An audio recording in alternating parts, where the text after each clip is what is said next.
As 2021 begins to wrap up, it is finally time to talk about the best albums of the year.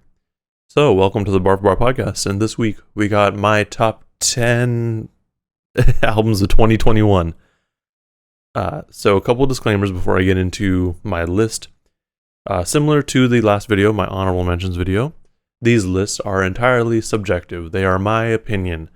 It is very hard to be objective in any way when it comes to opinions and what's on my or anyone's top 10. You can definitely argue with people, and you can definitely have conversations about differing lists and what you thought would be on the list versus what actually is. But at the end of the day, it's someone's opinion. You can't really change how they feel that easily. Also, with this, as I was writing my list out, I realized there was a bunch of other albums that came out that I didn't mention last week. So I'm going to mention them here. Like, they're albums that are for sure, like, just there. Like, they're almost on my top 10.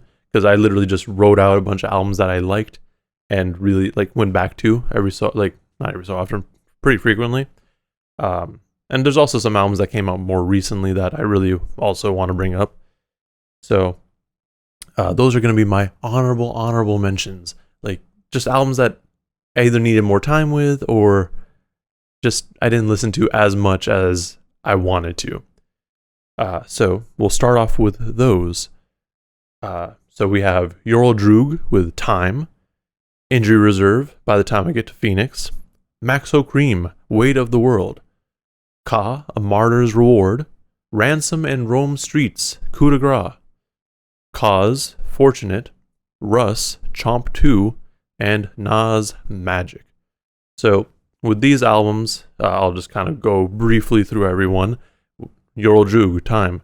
It's a really solid album, and now that I think about it, I probably mentioned it last week, but it's literally right there. And I really enjoyed this album because this was my introduction to Ural Droog, and it made sense because this album feels very introspective.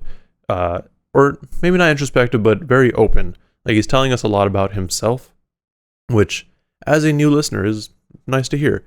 Because, you can always go into an album and just know nothing about the artist and be like, yeah, that was a cool album. But if you actually get to learn about the artist, I feel like you connect with him more. It's a little bit more engaging. With Injury Reserve, By the Time I Get to Phoenix, the only reason that this wasn't on my list is just because I didn't listen to it enough. And they really went more into, I wouldn't say an industrial sound, but more of an experimental sound. And honestly, I'm not surprised that that's the way they're going. I mean, if you've been listening to Injury Reserve, you kind of see their progression over the years. There was just a lot going on with this album for me. Like, it was very emotional because it was the last time we heard Grogs. And on top of that, the sounds felt very, it kind of gave me anxiety when I was listening to it. Like, there's just a lot happening, and it kind of freaked me out a little bit, but I still listened to it a lot. So it's one of those. Maxo Cream's Weight of the World. This is one of those albums that I wanted to listen to more, and it was one of those albums that also just, it flowed really well. I could throw it on. It was a good album to listen to in the car. I think just at the time there was other music that came out that I was more interested in, but definitely wanted to give a shout out to that. Ka, A Martyr's Reward. Ka is one of those guys that if you're going to listen to him, you're really going to have to listen to him, because with A Martyr's Reward, I honestly didn't spend enough time with it because I don't really know what the album's about. Like, I can go through every track and try to figure it out, but as a whole, it's like, where is he going with it? And that's one of the good things about Ka. Like, he really makes you think, especially because his production is super stripped down, so you're really just focusing on his voice. But the downside to that is, like I said, I listen to music in the car a lot, so it's not something I can really, it's not something I really want to drive around to. But still, really solid album. Ransom and Rome Streets, Coup de Grace. Yeah, so Ransom, as you may or may not know, had 2 albums on my honorable mentions and now one even closer to my top 10. And this album with Rome Streets was just really dope. Rome Streets has been on a really good run this year as well. So, I mean, they both just deserve a lot more attention. If you're not listening to either of them, or if you just don't know anything about them, check out this project because it's so good. Especially the way the album starts off. You have a Biggie reference with just so many. It was the way Ransom opened up this project was dope. Cause with Fortunate. This one came out, I think, this month, December. Actually, these last 3 that I'm going to mention came out really recently. But Fortunate was an EP, so it's a little bit different from the other albums on here, or projects, because everything else is an album, really. But it was just refreshing. I haven't heard Cause in a while. The last time we really heard from him was the Revenge of the Dreamers tape, which was out like 2018, 2019, something like that. So it's been a couple years, and even then, he wasn't really on it everywhere. Like, he wasn't everywhere on it. Here, he's back doing solo stuff, and it was just really solid. And just opening it up with Cry was just, it's nice. It's nice to hear these things. Russ Chomp 2. I don't listen to Russ, but Chomp 2 is a really solid project.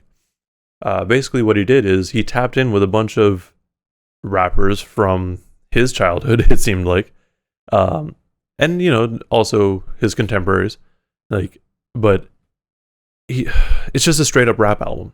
I know a lot of people listen to Russ for the R&B stuff or the bangers or whatever, but this is just a straight up rap album, and definitely an enjoyable experience. The production's on point too, and another thing with Russ is that he often produces for himself, but this time he tapped in with other producers, similar to Chomp 1, or so I've heard, but it just worked really well. And then Nas with Magic. I mean, I just had to mention this because I've been listening to it over the weekend. It's so good.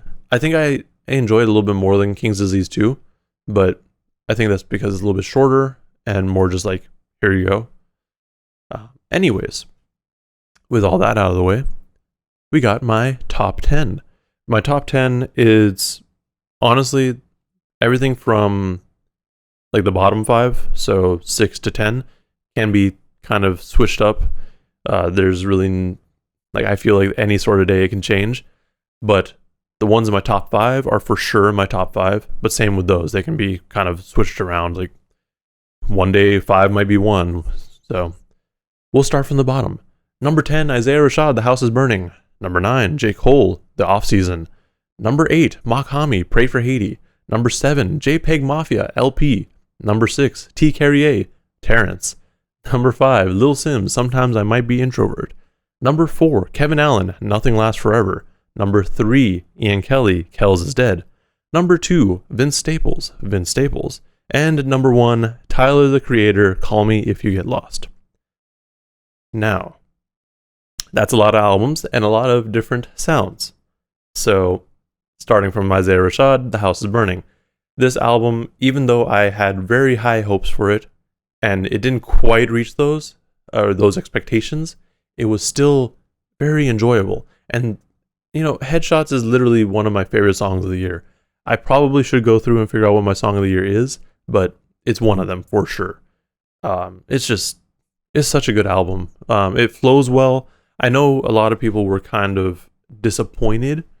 And I mean, I was too, to an extent, but it was still an enjoyable experience. Plus, if you have, what was it? The second track, what was it? From the Garden or something like that.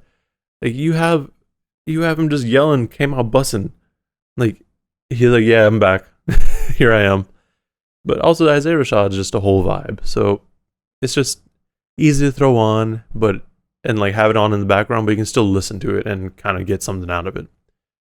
With J. Cole's The Off Season, it really felt like a return to form for J. Cole. Even though, We did have KOD, which a lot of people didn't really care for. I was okay with it, but again, not my favorite J. Cole album. But then when Revenge of the Dreamers came out and he was doing his feature run, like, everyone got excited again. So when the off season came out, we had very high expectations. And what he did here is basically broke his own mold, because J. Cole has always been the type of person to do no features or minimal features and typically do production in-house. This time he got production from outside sources and had features on it. So it was different. And he tried something new. Like, he, to this point, I don't think has ever really done an auto-tune sort of sound on an album, that is. I mean, he did it with The London, I believe. But even on Revenge of the Dreamers, I don't think he really went into auto-tune a little bit. But the way he used it here was very effective and it didn't feel like he was trying to copy anyone's sound. At least not too much. Mock Homies, Pray for Haiti. This album I listened to a lot. And honestly, I think it might be on here mostly just because I had so much time with it. I listened to it on the drive from the Bay Area to San Diego when there was a lot of traffic. So I listened to it a lot of times over that 10-hour drive. Actually, it was longer than that, now that I think about it.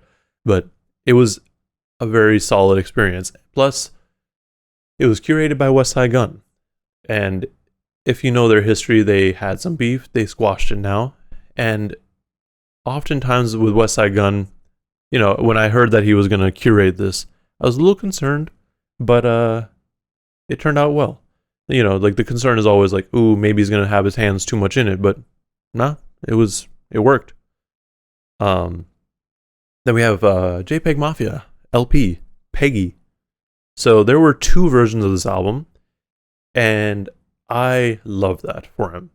So the reason for him to have 2 albums, or 2 versions, was that there was the official one that he could get all the samples cleared for, and the label would be, cool with, and that's out on all streaming services.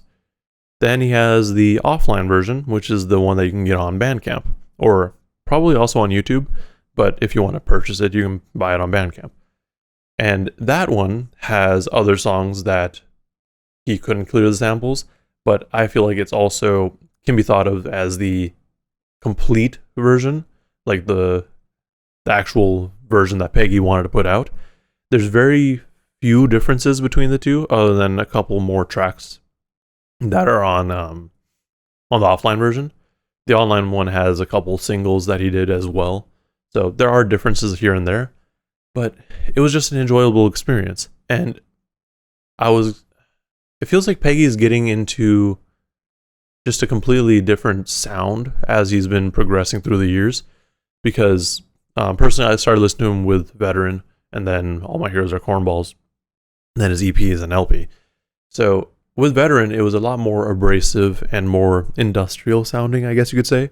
But then All My Heroes Are Cornballs and LP, he feels like he's going more into like this sort of pop sound, but still throwing in his weirdness, but in a way that, it doesn't make it sound like pop.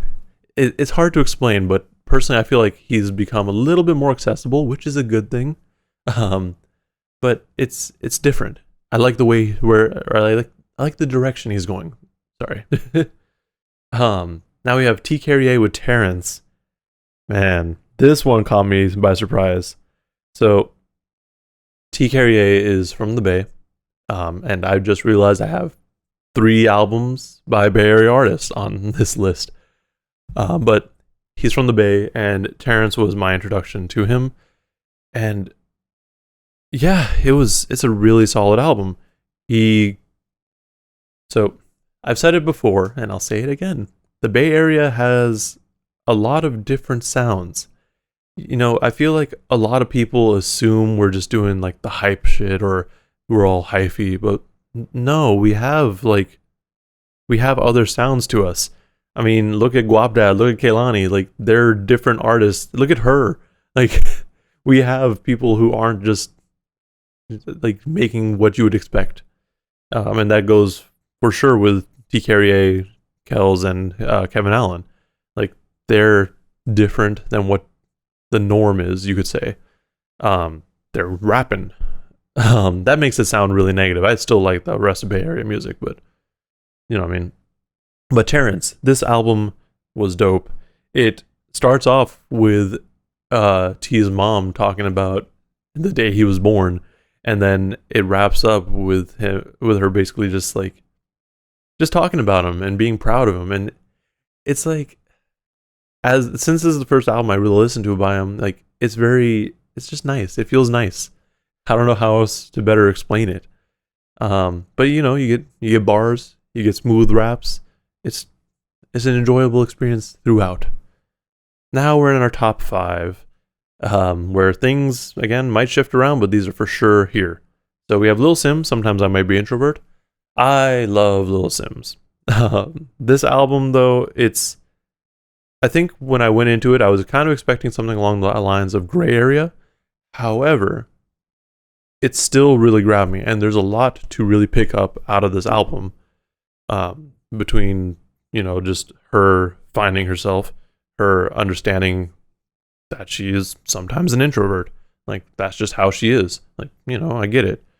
And it's really difficult to do when you're in a public space like this. Like if you're a rapper and you want to be an introvert, it's tough. But throughout the album, I mean, it is a little bit longer, but you see the growth, and there's just so many fun tracks on it too. Like having the lead single be Introvert and having it so just like bombastic and big, like that in itself like caught my attention. Plus the video for it is there's just so much happening with that visual. And then Point and Kill, like it's oh my god, it's just a fun album, and you also get a lot out of it. Also shout out to the Hip Hop Babies for having me on for that review. Also, it was one of those albums that really needs a lot of discussion, I feel. Now we're moving up to Kevin Allen, Nothing Lasts Forever. Kevin Allen, formerly known as Irk the Jerk. This album, I was waiting for it for a long time. Like ever since he was talking about it in like the listening sessions back in June, I think. Like I was waiting, I was ready. And it's just an enjoyable album. Kevin is one of those guys that's, you could say he's an OG. I mean, he's been in the game for a while, so you get to learn a lot by listening to his music. But you also, you learn a lot about him. It's unique because the homies at Grand National, like on this album, Monty really focused on getting a lot of dope samples and using live instrumentation, but that's also something that Grand National does in general. So it's unique for sure. And man, Grand National is going to be something big. I can feel it. It's going to happen. But yeah, this album was good. I don't know what else to say about it because I spent so long thinking about it. But check out my Bar for Bar After Dark with Kevin Allen and Monty. Like, it was just a fun conversation. Check out the review. I have a lot to say about it.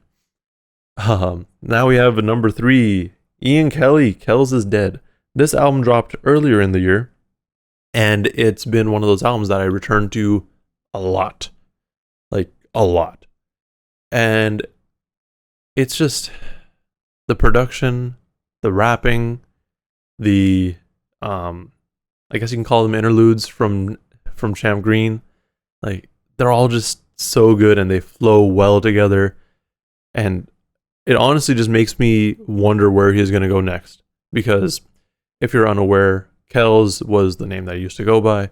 So the old Ian Kelly is dead. Now this is the new one. So what are we going to get next? It's also really wild to think because in 2019, or actually was it 2020? I don't remember now. But I went to go see Rhapsody at the New Parish in Oakland. So she was there with Saw Rock and Ian Kelly. that's the last show I went to before COVID. And then the first show I went to after COVID was with Grand National, and Ian Kelly was there as well. So I feel like there's some sort of connection there. But no, that it's just a good album. Like the production, John was the squad, bro. Like it's one of those albums that you really just need to listen to because he be rapping. Like, and Kel's just stay busy too. Like if you don't follow him on IG, just see his freestyles basically every day. Like bro's busy. Number 2, Vince Staples.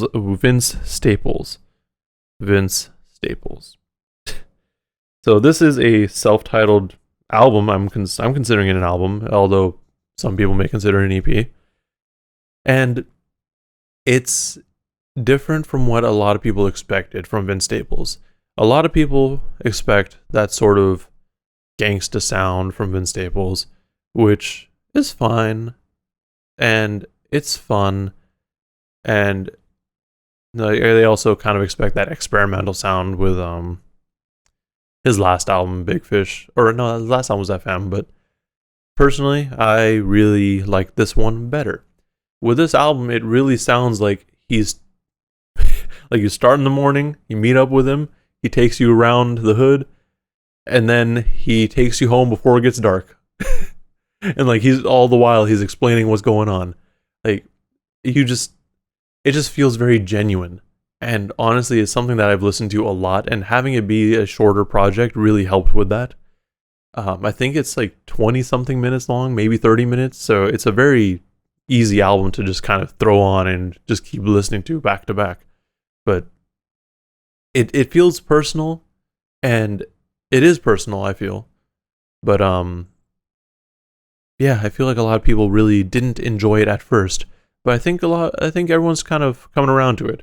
It's weird. Like like I remember people were saying like, "Oh, there's no emotion to it." Like, bro, he's literally talking like he's being so emotional. He's being hella introspective. Like, what are you talking about? And now as of now, number 1, Tyler the Creator, Call Me If You Get Lost. This album, man. So this came out on June 25th. And the reason I remember that is because that is Bar for Bar's birthday. Yay! But it's different. So with this album, Tyler kind of went back to his rapping roots. Because prior to this album, he dropped Igor, which I don't really know what you would classify it as. Like, is it R&B? Is it alternative? It's not fully rap, so it's one of those weird genre bending albums, but it was still really solid. But Call Me If You Get Lost is just straight up rapping. He tapped in with DJ Drama. He essentially did a Gangsta Grillz tape, and it was great. Like from top to bottom, dope rapping, and it was almost a misdirect, I feel. So I say that because oftentimes you think of Gangsta Grillz tapes and it's just like a mixtape without a concept necessarily. It's just some amount of tracks and the dude's just rapping straight through. But with this one, you do get a little bit of that, but then there's still a little bit of story, and he's telling you a lot of stuff. And he's telling you a lot about himself too. And it's just unique. So with this album, you hear a lot of braggadocio. So Tyler's just talking his shit, and he is at the point in his career where I feel like he can do that. He's totally deserving of talking his shit because he's been very successful. I mean, Flogna's doing well. Golf the Floor is doing well. He just dropped some perfume or cologne, whatever you want to call it. Like, he's doing very well for himself. And throughout this album, you hear a lot of luxury. But yeah, and you also, before I forget, you also hear some really personal things about how he tried to steal his homie's girl. Like, it's like that's not something you would ever really hear from Tyler in this capacity. you have like a 10-minute song where he's kind of explaining all of it, and it's rare, I feel. Like, just having it be a Gangsta Grillz album, but also like he's just being open about what's going on, like that's dope. Oh man. So that's my list and all my explanations for it. I just so happened to time it pretty well to the nearly 30-minute mark. But this year was interesting for music for sure. I listened to a lot of different things. Didn't really spend as much time listening to one project as much as I usually do. A lot of that has to do with being unemployed and not driving around. That definitely will do it. And then, school, work, it made it a little bit harder. So thank you for your patience. Thank you for understanding that life is busy. Hopefully things change and I can focus a little bit more on this. Hopefully I can open up my schedule a little bit more, and maybe just focus on time management. But that's a whole nother thing. No one wants to hear about that right now. But congratulations to everyone who's been on my list this year. Shout out to the honorable mentions and the honorable mentions. Yeah, there's just been so much good music. Like, everyone's list this year is gonna have, I'm sure, some of these albums on it, but it should also have some music that no one else has heard, and that's also one of the things I wanted to try to do with this. Just artists that I listen to a lot and enjoy, but may not get as much attention as others. So, shout out to you guys. But I'm gonna stop rambling now. So in the comments below, let me know what's on your top 10 and where it may differ from mine, and argue with me about my opinions, I guess. While you're there, like and subscribe if you want to see more content like this. Thank you for watching, and please stay safe out there, and Happy New Year.